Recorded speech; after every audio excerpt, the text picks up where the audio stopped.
You won't believe what happened in Judge Judy's courtroom that day. The tension was already thick in the air, the kind that makes you feel like something big is about to happen. And then, it did.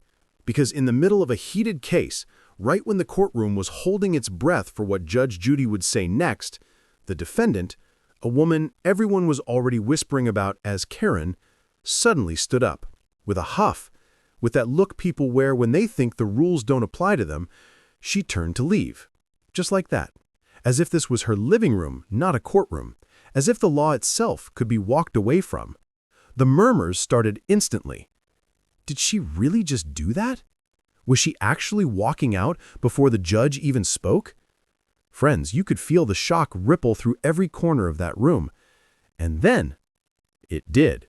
Because in the middle of a heated case, right when the courtroom was holding its breath for what Judge Judy would say next, the defendant, a woman everyone was already whispering about as Karen, suddenly stood up. With a huff, with that look people wear when they think the rules don't apply to them, she turned to leave. Just like that. As if this was her living room, not a courtroom. As if the law itself could be walked away from. The murmurs started instantly. Did she really just do that? Was she actually walking out before the judge even spoke? Friends, you could feel the shock ripple through every corner of that room. And then, it happened. Judge Judy didn't slam her gavel. She didn't raise her voice. She didn't even stand. She just leaned forward slightly, eyes locked on that woman's back, and said, in a tone so calm, so sharp, it felt like ice slicing through the air, "Sit back down." 3 words. That's all it took. The entire courtroom froze. The bailiff stopped mid-step. Even the cameras seemed to hold their breath. And the woman, oh, you should have seen her face. She didn't turn right away. No, she froze too, 1 foot half a step toward the door, the other still planted on the floor like someone had just pulled the earth itself out from under her. Because those words weren't loud, but they carried something bigger than volume. They carried finality, authority, the weight of 1,000 verdicts behind them. What happened next, friends, you'll see why the internet couldn't stop talking about this case for weeks. Why that one moment became the clip everyone had on repeat. Because this wasn't just a courtroom drama. This was a life lesson delivered in real time. And trust me, it only got crazier from here. The moment those 3 words cut through the air, "Sit back down," everything shifted. But before we get to the storm that was about to break loose, let's rewind for a moment. Because to really understand what happened in that courtroom, you need to know the stage, the players, and the stakes stacked so high, you could feel them pressing on everyone's chest. This wasn't just any courtroom. Judge Judy's courtroom has a reputation like no other. Millions of people watched not because of the cases themselves, small claims, disputes over money, arguments between neighbors, but because of her, Judith Scheindland, a woman with a razor-sharp mind, a quicker tongue, and zero patience for nonsense. She has a way of looking at you that makes even the most arrogant person shrink 2 sizes smaller. And that day, she was in full command. Her black robe crisp, her gavel resting on the bench like a sleeping lion that didn't need to roar to remind you it could. She didn't waste words. She didn't play games. Her courtroom was a place where truth had nowhere to hide, where excuses burned up the second they left your mouth. So when Karen walked in, that was her name, yes, but it also fit her in every way people now use the word. You could sense it instantly. The way she held her purse like it was more important than the people around her.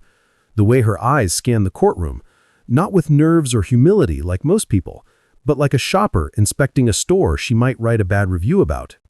She had that air. Entitled, impatient.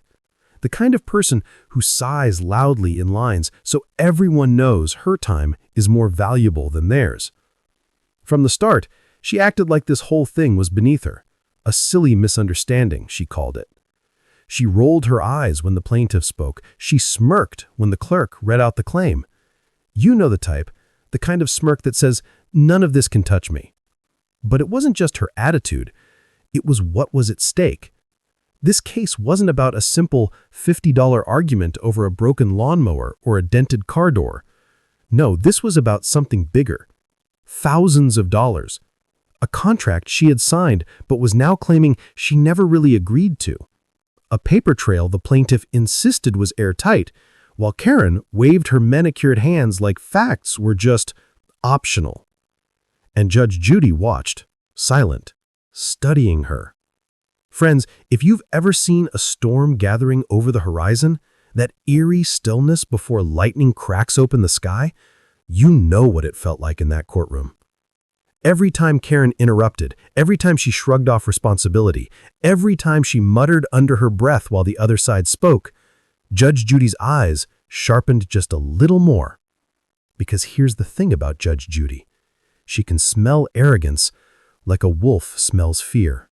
And nothing sets her off like someone thinking they're too important to play by the rules everyone else lives under. So when Karen finally stood up, when she decided she was done and turned to walk out before the case was even close to finished, that was the moment everything snapped. But trust me, friends, what came next wasn't just about a woman trying to leave a courtroom.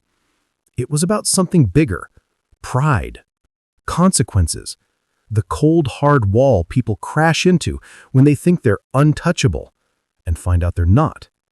And Judge Judy was about to teach that lesson in a way only she can. The moment Judge Judy's words cracked through the air, "Sit back down," Karen slowly turned, her lips pressed into a thin line, the kind you see when someone doesn't like being told what to do, but suddenly realizes they might have pushed things too far.